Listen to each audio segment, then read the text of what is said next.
On this episode of MéTV,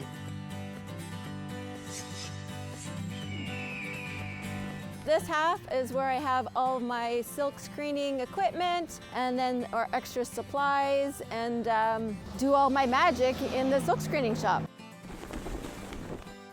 And we really wanted to kind of focus in instead of all working separately. We wanted to really focus in and come up with some key points and key plans that we can work together and be a really strong region. So I started music playing bass when I was 14 in a band in high school. We weren't very good. We tried.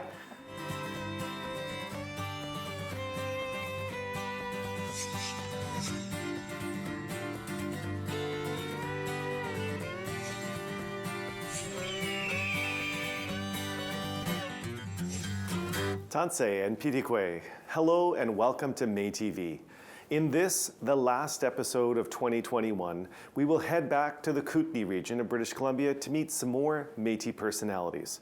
However, to start off the show, I'd like to welcome a special guest from Prince George, Rainey Gervais, Minister for Elders and Region 5 Director. Minister Rainey Gervais, thank you so much for joining me today. I've done a number of these interviews, and I always start pretty much with the same question, and that question is, tell us a little bit about who Rainey Gervais is and how he got to be here. My whole thing about being here is I found a need to help my community back in my region, and there's a lot of elders that live there, so I semi-conscious about what they were doing and how I could help them.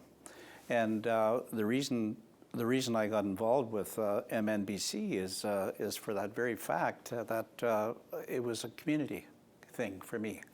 And Region 5, for our viewers who aren't familiar with where that is, can you describe a little bit about geographically where it is in the province of British Columbia?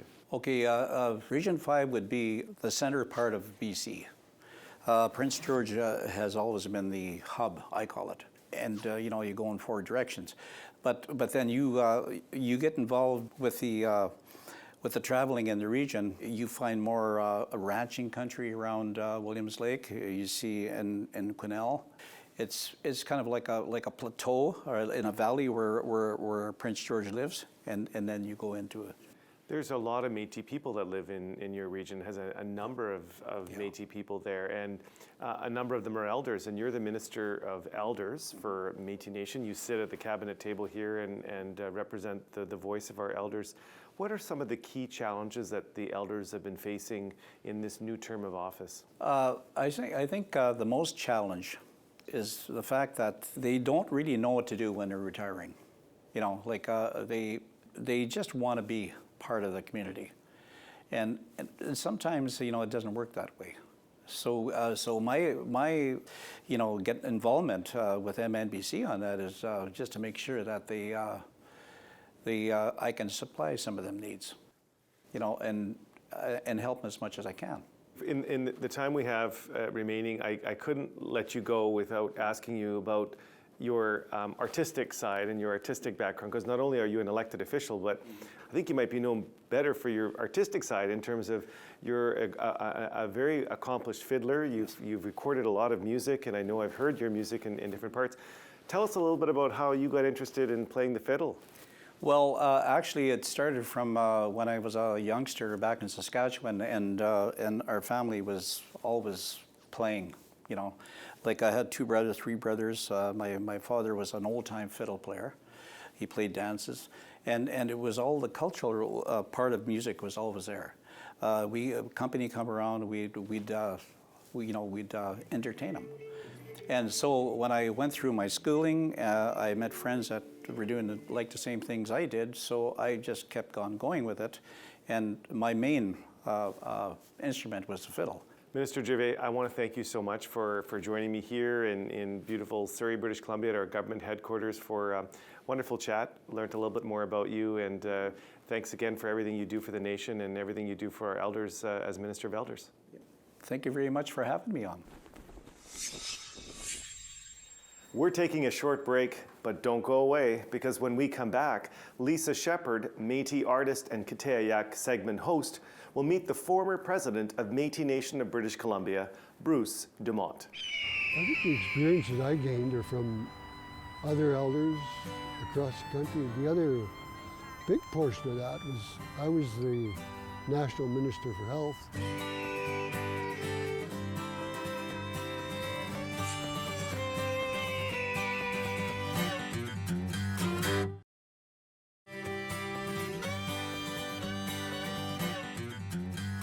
Welcome back to MéTV. This summer, Métis artist Lisa Shepherd met with Kitayak Bruce Dumont on the shores of Elk Lake on Vancouver Island. After 12 years of service, Bruce retired as the president of MNBC in 2016. He continues to help others at Cedars Addictions, where he works with the Indigenous program.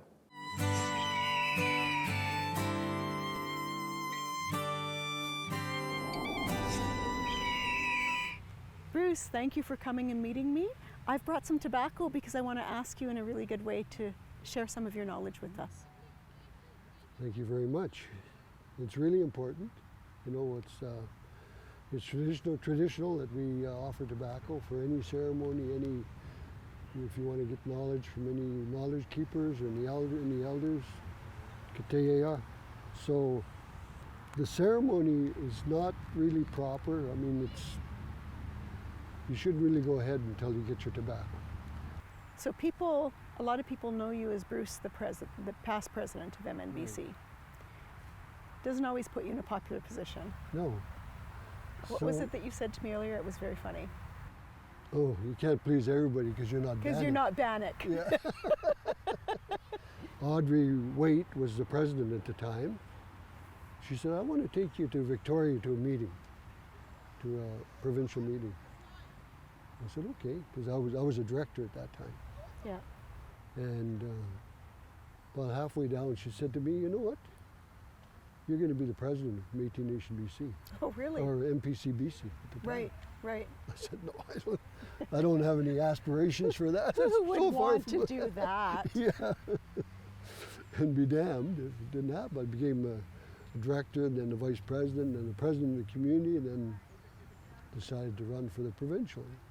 I just wanted to know how it operated, get on the inside. And then unbeknownst to me, the president got removed and I was the interim president. But you came back for like 2 more terms. Yes, and sir. so, like, not talking about the politics, but what would drive you to, like, what was driving you? What was feeding that? I think, Sometimes a thankless job, right? it is in some cases, but you know, you learn so much from the other politicians, the other elders, the other people across Canada, and me being a workaholic, which I still am. You know, I enjoyed the work, I enjoyed the travel, you know, and but after the 3rd term, it was getting to me, you know, because the last year I was president, I went to 176 meetings, and I was away from home 182 Wow. days. That's quite Some of them went sacrifice. straight through, some would just disappear. Yeah. You only retain about 20% of it. Yeah. So, but So- you know, I was very thankful to meet a lot of people, you know, in the Métis communities across Canada. Yeah. And I think that's the driving point. And plus, you know, we were trying to establish, the government of the day didn't really like us. We only had a budget of $395,000 for basic operations. Right. You look at the budget today, $80 million. Yeah. Just think what we could have done with that, Yeah, it's a little bit you different. know. But it's just the time, all of our own timing, you know. Yeah. It's just, and I think back, Jody Pierce, Harley Desley, myself, we all contributed to the course. growth of Métis Nation BC. So I want to talk about, like, from politician to elder. So now you're in a different role. Yep. What have you taken from all of your experiences into this role as an elder? I think the experiences I gained are from other elders across the country. The other big portion of that was I was the National Minister for Health. Right. and the National Minister for Culture for 12 years. Right. So I got to go to all these festivities like Batoche. Right. I was there 17 years in a row. Met all kinds of people, you know, all kinds of Métis people, Métis elders, you know, men and women, and just that's where I gained a lot of that. So seeing like a lot of openings of events, a Yeah. lot of ceremonies, a lot of welcomings, a lot of all of Yeah. that. And then people that would talk our language, eh? Right. Plus the Michif language. But I did learn lots from my parents. Yes. I think that's what I take away from being the president of Métis Nation BC. There was so much to learn, and I took a lot of that in. You know, and I think it helped ground me as an older person, as an elder now. Yeah. I belong to Couch and Valley Métis, Yeah. but I was a member of North Island, and then Nanaimo, and then Victoria, because I moved up and down the island now at Mill Bay and Couch and Valley. So And you're keeping quite busy, like doing like as Kateyak, as one of the people who carry life experiences in the community. What are you doing with your time now? and now I work at Cedars at the Addiction Treatment Center in Cobble Hill. And so they have 75 residents there. 20 to 25% are Indigenous people from all across Canada. Inuit, First Nations, Métis. And so 20 to 25% are Indigenous, yeah, but that's out of balance for the number of Indigenous people in Canada. Like that's high, is it not? is it high or is that normal? Yeah, I Because don't of because of all the trauma, the residential schools, Right. and the way they were Right. raised, I would think it could even be higher than that. Right. But you know, it's very rewarding. You know, and again, very respected. I'm very respected there. I do the sweats. I do the Sacred Circle, and you've been to the Sacred Circle. Yes, I have. Yeah. And I do the burning ceremonies where they want to release everything and leave it behind. And also, I teach them how to make medicine bags every 3 weeks. So I was supposed to be doing it today, but I'll do it Monday. So. Yeah. Well, thank But, you for yeah. being here. Yeah. No, I find it very rewarding, you know. I've always maintained, you give the people the benefit of the doubt. You respect them, whether they're children, adults, whatever. You respect them, you gain that respect. And so how will we ensure that all of those traditional ways, the things that you're doing, that they continue? Like, is there a plan? Is there a succession plan? Is there, you know, are you working with people who are younger that will carry this on and make sure that, you know, traditional foundational ways are still understood? So I think the people that go through Cedars, a lot of them are very, very focused on the traditional ways. Yeah. And with their addiction, they've set all their culture aside. Okay. Some of them come in, they know nothing about the culture. Right. Being the president of Métis Nation BC, traveling all across Canada, being involved with all the First Nations, you know, the Métis, so I know little bits and pieces about many of the First Nations people. So I've met a lot of those leaders, you know, and I gained a lot of knowledge from them also. And seeing a big picture, I imagine, and understanding what the story is for Métis in BC today, and understanding what people are really looking for. You know, there's so many that haven't learned anything about who they are, you know. And does that make them any less Métis? No, No. absolutely not. But they probably at times don't don't realize that Yeah. that it's just as valid. Their experiences are just as valid. And they feel guilty. They feel guilty that why should I come and join the community when I know nothing about it? Right. Well, please come in and we'll try and teach you. And I have a little something here to thank you. Because, you know, like we offer tobacco to ask for knowledge, to have these conversations, but I think it's important also to offer a gift to thank you for your time and Well, something thank you so special much. that you have. Oh, thank you. We appreciate that, Melissa. Shall I open it? I think you should. Oh, I do have something of yours. You do have something of mine now. So Bruce, I spoke to your wife, Joanne, and made sure that you have an eagle feather for when you do your ceremony. But this is an eagle feather case, so you have something to protect it. Thank you so much. Incidentally, Bruce Dumont, who is originally from Alberta, has completed his Red Seal apprenticeship in electronics at NAIT in Edmonton. He has years of experience working in the trades. After a break, I will stay on the topic of trades and training. We're going to visit Cranbrook to chat with Marlon Ratch, trades advocate and apprenticeship advisor. In the trades alone here in the province, we're looking at 79,000 in approximate jobs between now and 2029, just that may or may not be filled.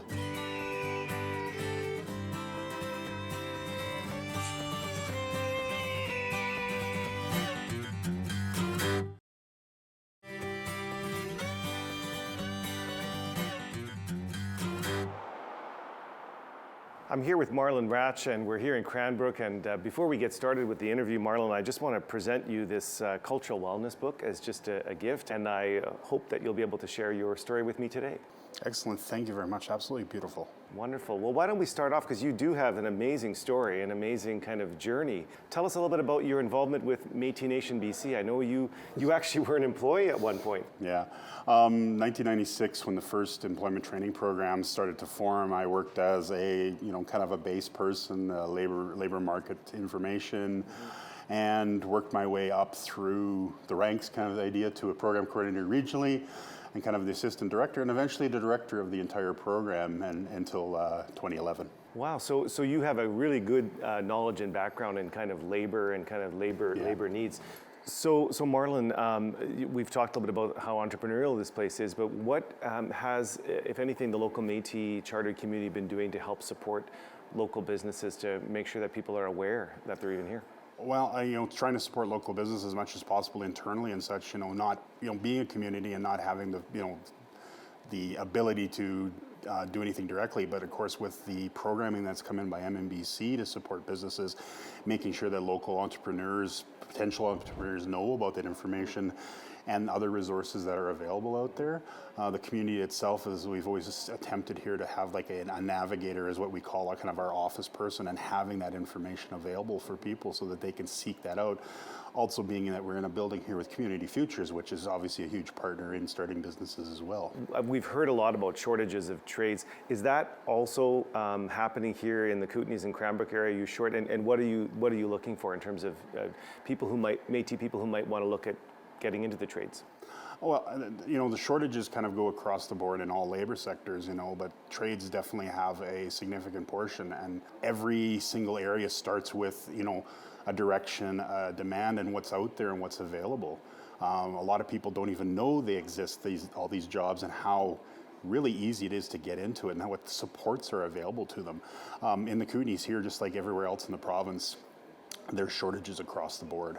And I can tell you for a fact that here in the Kootenays, like the two college of the Rockies and Selkirk College in Nelson, they're packed, they're full of people, because people have realized that they need to train to get these jobs. So the signs are good, but there's still a heavy demand. I mean, in the trades alone here in the province, we're looking at 79,000 in approximate jobs between now and 2029, just that may or may not be filled.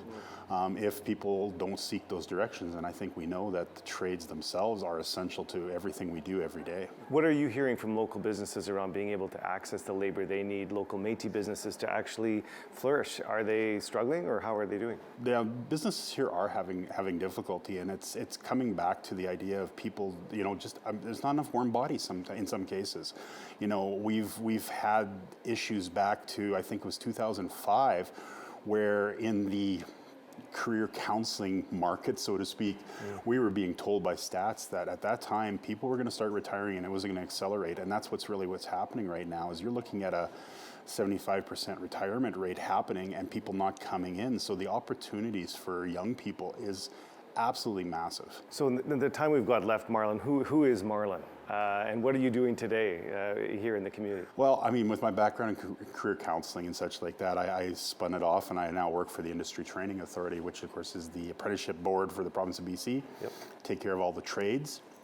And so here in the Kootenays, this is my territory, so to speak, and there's 21 of me around the province dealing with apprentices, and it's got a lot to do with exactly what we talked about in regards to making sure that there are workers out there and that companies have the workers. So working with tradespeople and working with companies, and at ITA, our concepts of Indigenous training is significant. So looking at Indigenous people as one of the solutions to the gap, because like I had said, the older people are retiring, and the biggest group of youth tend to be Indigenous. Right. And so Métis students, Métis youth coming up have tremendous opportunities for career jobs that have living wages, Right.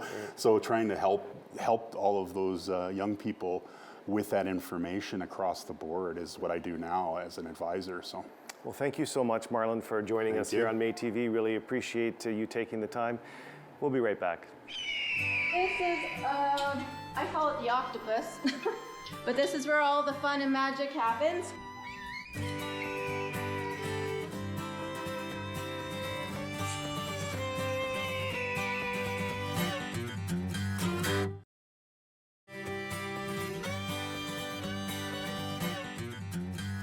Welcome back. In this segment, let's stay in the Kootenay region and travel to Invermere to meet Angela Ross, a Métis entrepreneur who had a successful pasta business before COVID. But showing resilience and with help from the Métis Nation, she has opened up her own printing business. Let's meet Angela. This is, I call it the octopus, but this is where all the fun and magic happens. Basically, I print out image off the printer and then burn it on a screen in here. And that creates these lovely screens that we use for silk screening. Yeah, this is my husband's property, and during that time, when we've done pasta, we expanded the building, so we had enough room for all the equipment that we used in the shop. But since then, we've divided it in half. So one half is it's actually a studio right now, a dance studio, which is kind of cool for the young kids to come and practice. And then on this half is where I have all of my silk screening equipment, and then our extra supplies, and do all my magic in the silk screening shop.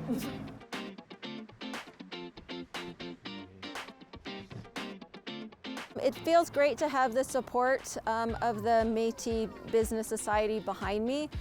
Even speaking with them on the phone, they're very calming, reassuring, and giving me lots of direction with new business plans, new business outlines.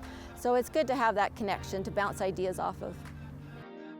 My father gave me quite a few years ago. It's a telephone book, if anyone knows what those are anymore, size of information that goes back, I think it's like 20 generations of all of our amazing histories through our aunts, great aunts, grandmas, and it's just very well documented. And at the very end of the booklet, there's transcripts of in the early 1800s. So it's really enlightening to see all the information. It has all of my history on my side and all with my dad's side. So it's very in-depth, as you can see. I wanted to show you at the very back here, script records. So it's really interesting, that goes back for quite some time. So it's nice to have this as history to the family. You just feel like you're going back in time, basically, when you touch it. It's just amazing. All of my kids have their Métis cards, and I think just having the knowledge, and especially when my dad comes for visits, it's pretty. It's nice to have connect the dots where you came from. And with me, I definitely have kept my kids very close to my heart and tight, and we definitely spend a lot of time together. And as my son has his own kids now, you can see that being passed down to the next generation, which is pretty nice to see. This one design is actually at Ingstrom's Pond, and this is my son, my grandson Dawson, and Haley, my daughter's dog Cash, one of our camping weekends. Any big accidents in the end? Knock on wood, not yet. But yeah, all this has been super interesting, and unfortunately with COVID and everything going on, there isn't any like classes or anything so that you can actually take right now either.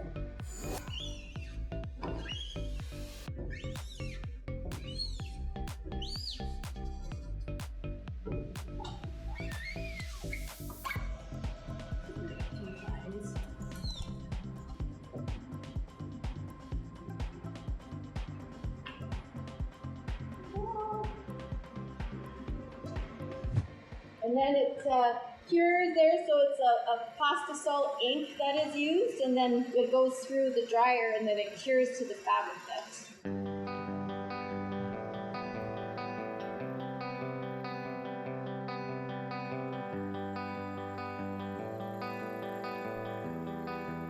Our family is very strong, very tight, very large family in St. Boniface.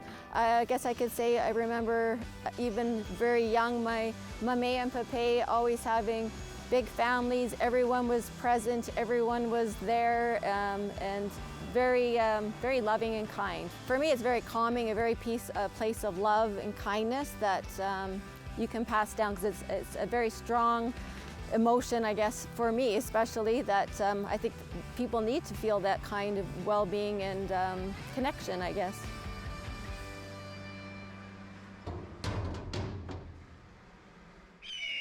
During my travels across BC, I continue to be humbled by Métis fortitude and resilience. These attributes have been passed down through countless generations. As time has passed, our younger citizens have picked up where their elders have left off. Speaking of passing the baton, when we come back, I talk to Monica Fisher, president of the Columbia Valley Métis Association. We have a board of 5, and our community is fast growing. We have about 170 citizens currently and about 50 to 60 applications in process.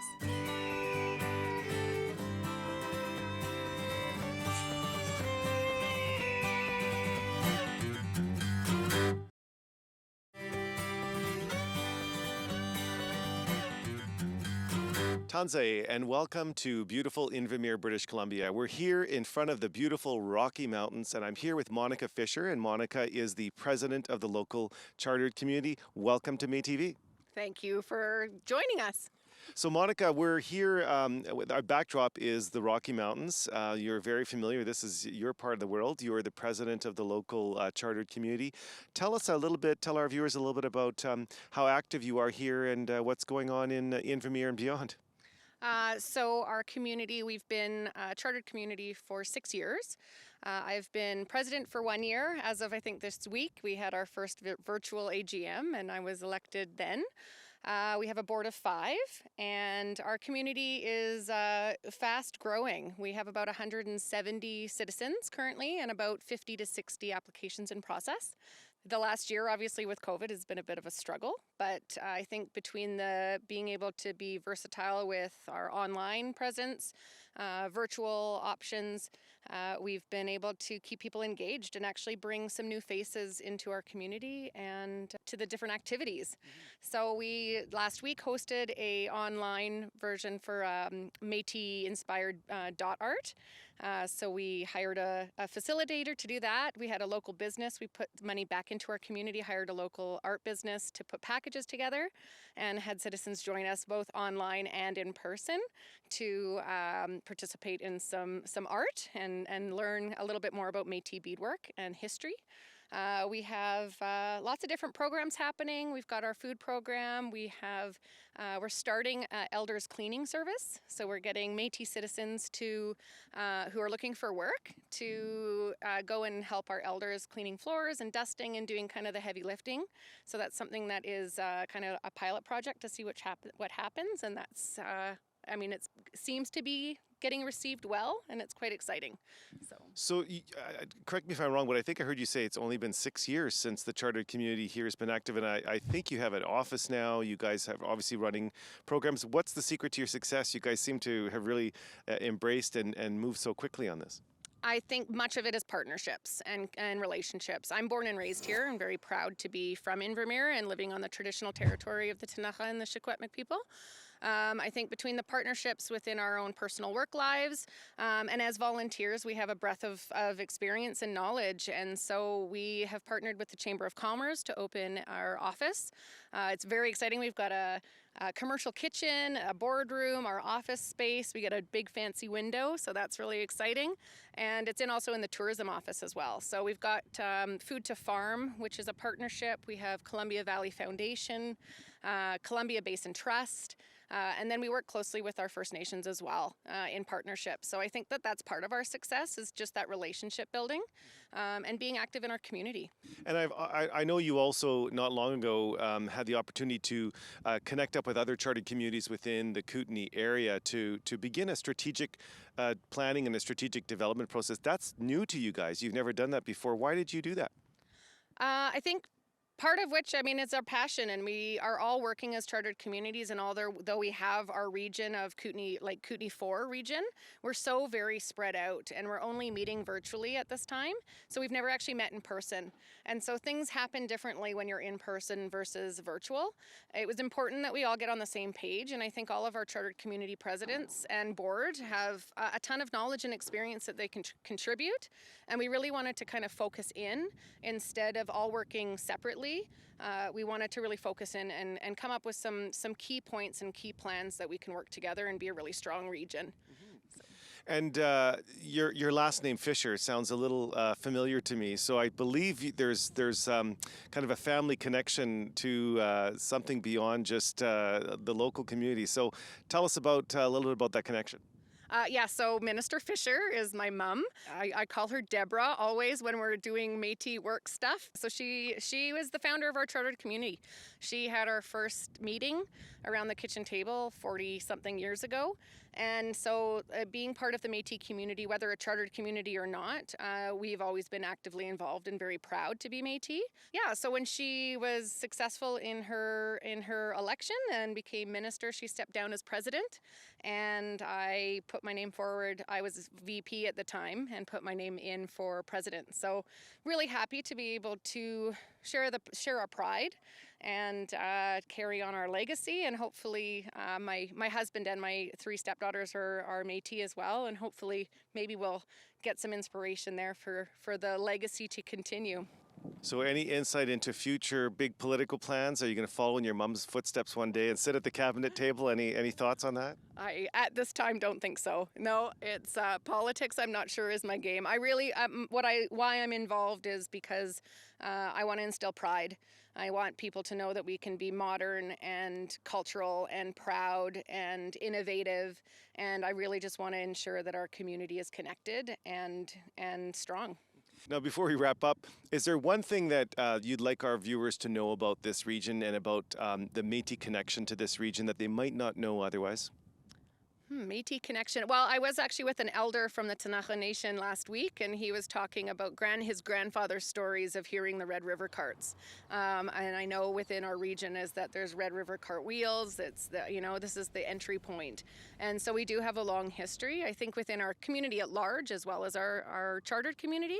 We're open arms, and whether you're from a different region or not, contacting us and getting involved in our community and instilling roots here, because it's all about those connections.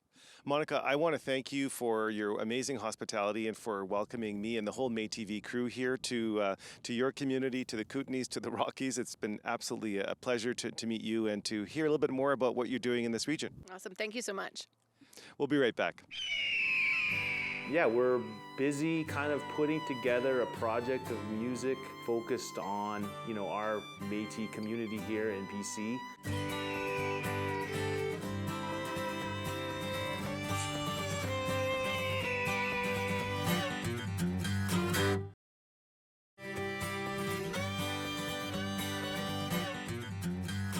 Welcome back. This episode of MéTV has been about hope, fortitude, resilience, and community. Before we say au revoir, I want you to meet a very special group of Métis musicians from Golden, BC. And when I say special, I mean special.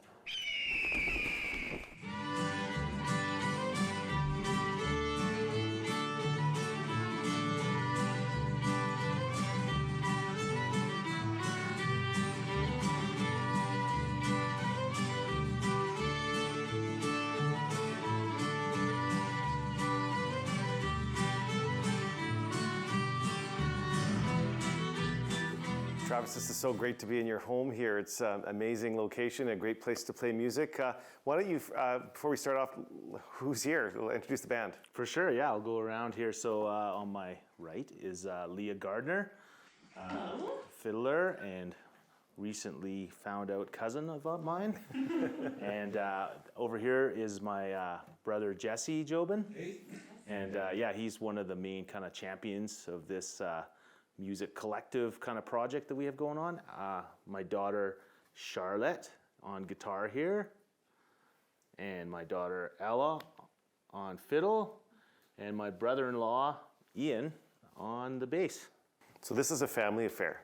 This is a family affair, for sure, yeah. Well, that's amazing. So you guys have been playing music, and I believe you write your own music, and it's a little bit of a BC theme to it. Is that correct? Yeah, for sure. Yeah, so we're busy kind of putting together a project of music focused on our Métis community here in BC, using Métis artists. There's many of them in Golden, many musicians. So yeah, that's really the focus, is to write some original music and just put some more Métis music out in the world. Now, not every family just suddenly starts playing music together. Where did this all get inspired? Were you the first musician in the family, and how did you kind of inspire everyone else to get around the table? Yeah, so I started music playing bass when I was 14 in a band in high school. We weren't very good, but we tried. But yeah, and then my dad bought a guitar for me. I believe he did play guitar on and off years ago, and really that kind of was the seed of it all. Awesome. And I should acknowledge that this is Jesse's place. Beautiful log cabin, looks amazing in the forest here in Golden. But I'm going to also bring in the conversation Minister Deborah Fisher, who's also the regional director here. And Minister Fisher, you have been talking to me a lot about this moment when I was going to have the opportunity to hear an amazing song that you had the opportunity to hear, which you're kind of hoping will become almost a theme for Métis in British Columbia. Tell us a little bit about that. Yes, it was fantastic. So last weekend we had our regional governance meeting, and we asked Travis to close our meeting out on Sunday with the song that him and Jesse had written. And I don't think there was a dry eye in the room. It was very powerful. I have to say, it spoke to my heart and definitely brought tears to my eyes. And today, having read the actual words, it just gave me goosebumps, and it just speaks to me. Well, I think without further ado, it's time to pull you guys together, and I would love to hear this. So over to you, Travis, to take it away. Perfect.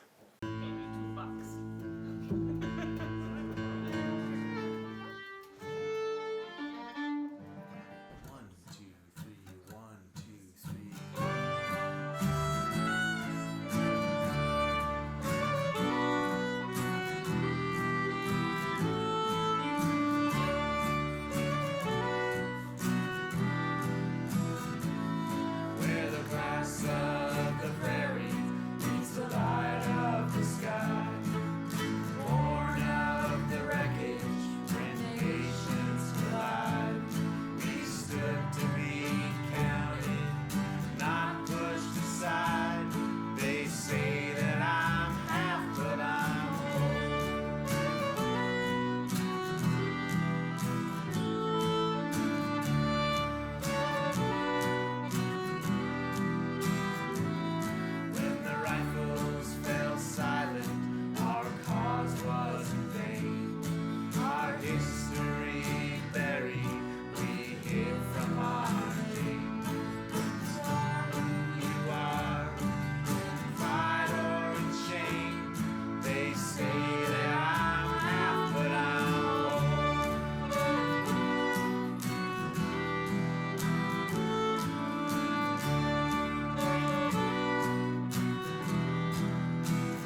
when you've been told you're half, but you've never felt half. It's who we are. So I think that's why that's, it's powerful. it's the message kind of out to everybody, because everybody's like, oh, you're half. And it's like, well, no, like that's the thing with the Métis, you know, we are our own thing. We're our own separate thing. And so that, you know, really was, I mean, the whole song got written around that idea, you know, and I was like listening to like the AGM or something at the time, and it just kind of occurred to me. And that was like where that all came from, was that kind of idea. And just, we've never felt half. You know, I think when people hear it and they see it and they'll feel it, right? It's got that.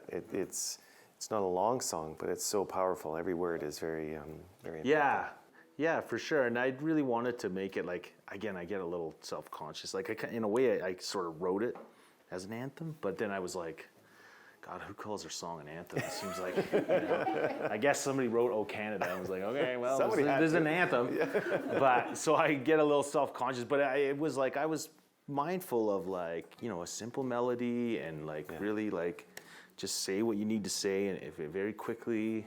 When me and Travis wrote this song, we kind of like the idea of bringing it into the modern and the old. A lot of Métis songs are, you're just picturing people in buckskins and trappers, and this song really like we're still here, we're still people, we're still a community.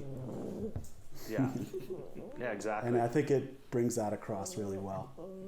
For sure, yeah, and it's like, you know, just to, you know, to like start it, you know, like as, you know, the start of the Métis, and to end it as, you know, where we are now, which is like a resurgence. Like, you know, I grew up, you know, in a town seemingly full of Métis people, but I never knew. I thought we were like the only ones. And, you know, my kids are lucky enough to be growing up with, you know, with their culture around them, being taught their culture. So, yeah, it's amazing. You guys have done an incredible job, and I think you're going to tap into a lot of emotion with a lot of Métis people when they hear it here and beyond. I think it'll be, we already consider it as our unofficial anthem for now. Extremely proud Kootenai. Yeah, you guys did an amazing job, and congratulations. Thanks.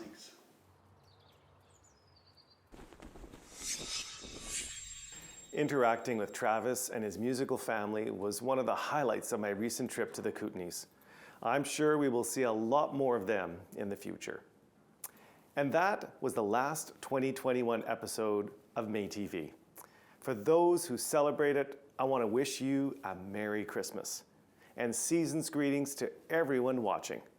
Our next show will air in January of 2022, and until then, happy holidays and a happy new year to all.